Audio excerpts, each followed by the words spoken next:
So to make these donuts, what you want to do is take a piece of beige clay, roll it out on a number 6 on your pasta machine. And what I did, because that was a little too thin for me, I went ahead and folded it in half and cut it out with your small cookie cutter, small circle cookie cutter. And you want to kind of just blunt the edges down so that they're not flat. Take a wooden dowel. This one's, I don't even know what this is from, but you can use a paintbrush or something else if you don't have a mysterious wooden dowel. Just press it down, trying obviously to get in the middle, but my middle skills are pretty much non-existent, so my donuts are always a little lopsided. But there you have it. And that's your basic donut. So now what we want to do is go ahead and give it some texture. I have a couple of texturizing tools.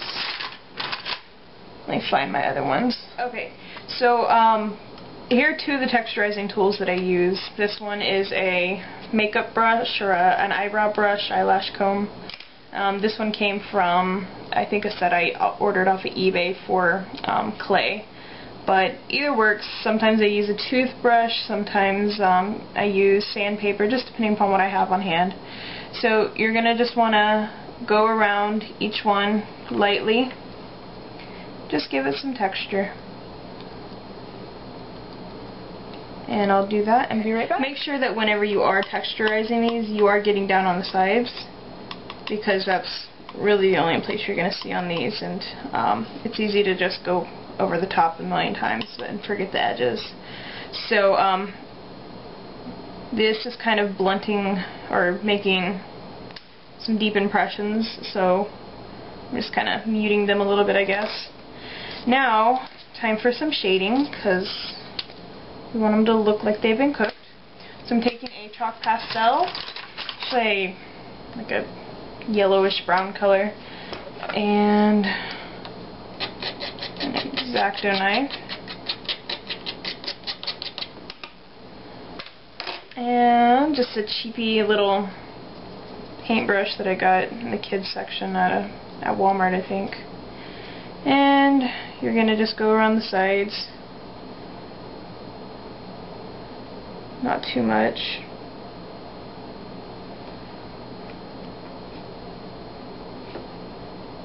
And I will do those and be right back. So since Valentine's Day is coming up next month, I decided to go ahead and stick with the Valentine's Day theme. As you can see, I have pink and red. To add the glaze on, all you do is take your cutter that you use to shape your donut, and I rolled this out on a size 2 on my pasta machine. On my size 1, it was just way too thin and tearing apart. So you take it and you smush it around the sides, making sure all the little lines are gone, and then indent it in the middle so you can find your hole, and then you put your dowel through and you turn it so that it's smushed down in the middle. So there's a couple of ways that we can decorate, well, there's numerous ways we can decorate our donuts, but there are a couple ways I'm going to show you. You can do your little drizzle, or you can do sprinkles. This one I'm going to go ahead and do some sprinkles on because I already have that ready. If I had some forethought, I would have pre-cooked these so that they were hard, but, well, obviously I didn't, so anyways, all I'm doing is just cutting off pieces of the snake that I rolled. Of course, if you have an extruder, you can use an extruder to make your snakes, but I have an awful extruder. Where is it? I have this extruder, and it is just so difficult to use. I hate it. I want to get, it's a green one. I think it's, I can't remember what brand it is, but that's definitely on my to-get list. Make sure you're not piling up everything on top because it'll just look unbalanced. And then I'm going to get some white here. My white's really dirty because I didn't wash my hands, but that's okay.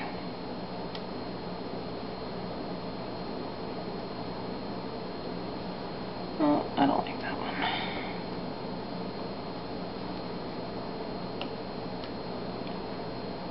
I'm actually using some pretty old clay. It's the, what brand is this? It's the Michaels Craft Smart, and it's really cheap at the store, and when it goes on sale you can get it for like 88 cents, but it's only, I find that it only works straight out of the package, and sometimes even the package, it gets dried out in the package really quickly. So I think in the future I'm just going to go ahead and spend the 25 extra cents on the Sculpey, or Fimo or Primo, whichever. For the last donut, I'm just going to do a little drizzle here. All you do is you take a snake that you've rolled out, you go back and forth,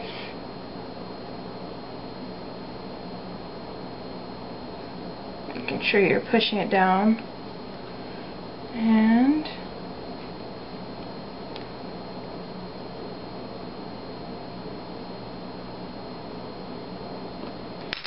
then just kind of smush it down there,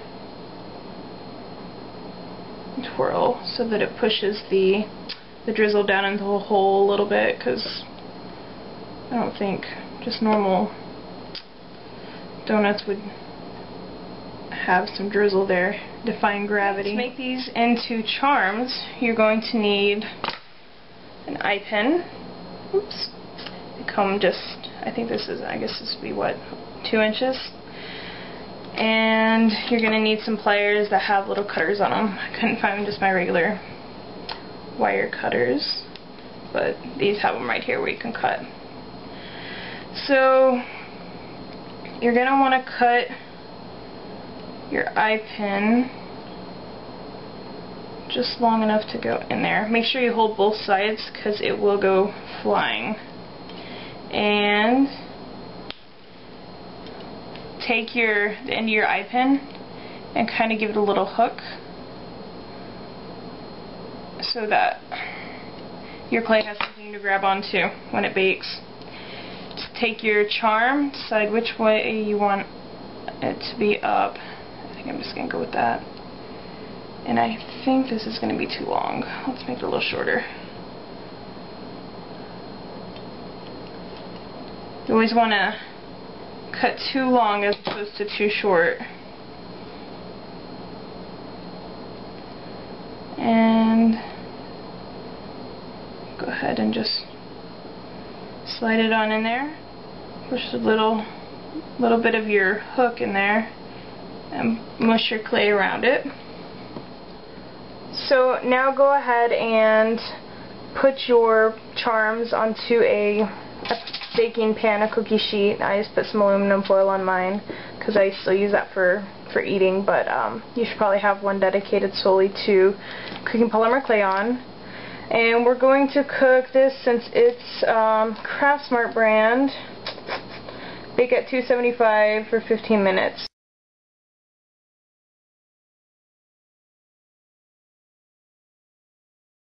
Well, all of my charms are dried, and I must say that I like the triple thick more than I thought it was. This was my first time using it. Usually I use the Sculpey glaze, but the triple thick really, it wasn't bad. When I was dunking them in, it was super duper thick, and I thought that it was just going to look terrible, but they look really nice. They didn't stick to the wax paper at all. In fact, once they dried, they just kind of popped right up. But to add some additional accents onto my bracelet that I'm making, I made some beads in coordinating colors with my tri-bead roller. It's a polymer clay tool. I can't remember who makes it, but it's my first time using that as well. and you just put the polymer clay, oops, you put wet polymer clay obviously in there, and then you roll it back and forth, and it makes you little uniform beads. Oh, and there's a little, I don't know where my little, oh, it uses this little device right here, and you pack clay in, and that way all your beads are the same size. So, back to this. I've decided to add some additional beads onto the charm bracelet. So I made those, and then I bought this really cheap glitter. I got it 3 for $1. I have a white one too. So I discovered that there's no way to do this other than being really messy. So take your bead, roll it through some white tacky glue, or well, that's what I'm using. I assume any white glue will work. Make sure that it's nice and coated,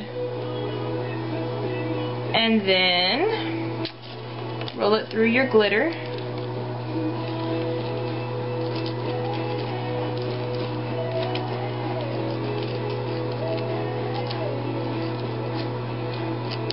Until it's completely coated.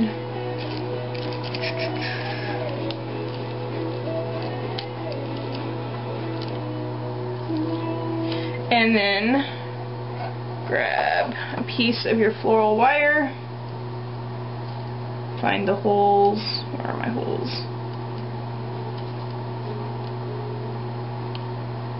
Okay, push through. Do one final little go. Okay, and then just stick it. I'm just putting mine on the drawers to my clay organizer. So the glittered beads are now dry, and I've already started making eye pins in some of them. I used these, I'm not sure what they're called, but they're like eye pins but with the flat bottom and no eye on them. So I'll show you how to go ahead and do that really quickly.